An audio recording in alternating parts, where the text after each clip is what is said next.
Stranded pa rin ang higit 100 Pilipino sa Egypt-Gaza border. Emotional naman ang iba pang dayuhan na hindi pa rin makatawid. Nasa frontline balitang yan, Camille Samonte. Walang tigil sa pag-iyak ng dalawang babaeng ito hawak ang kanilang pasaporte. Kahit mga Egyptian, hindi pa rin sila makatawid sa Rafah crossing papasok ng Egypt. Kasama rin nila ang daang-daang iba pang dayuhan na stranded sa border. Mismo ang ating Department of Foreign Affairs aminadong pahirapan ng pagtawid. 115 kababayan natin na naghihintay pa rin sa Rafah crossing matapos itong buksan kahapon.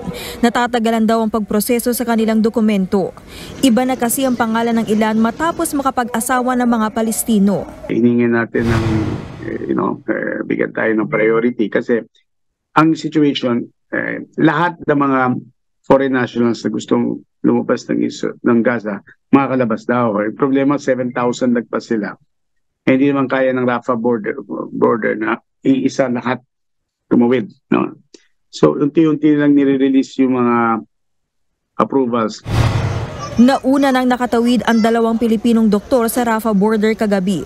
Binuksan ng Egypt ang Rafah crossing matapos ang halos isang buwang negosasyon.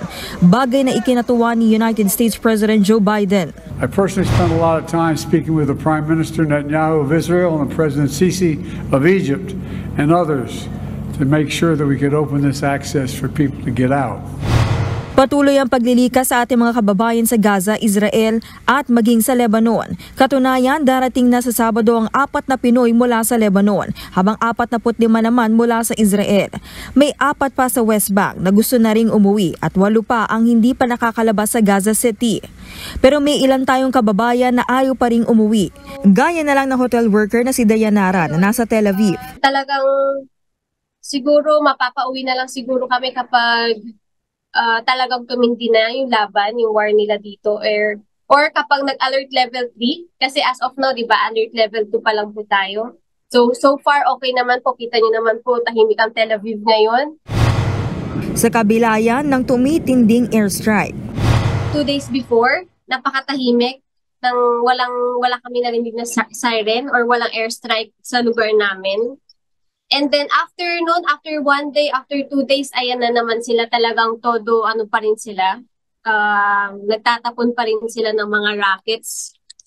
Lalo na ang tinitira kasi nila po is yung sa center part ng Israel.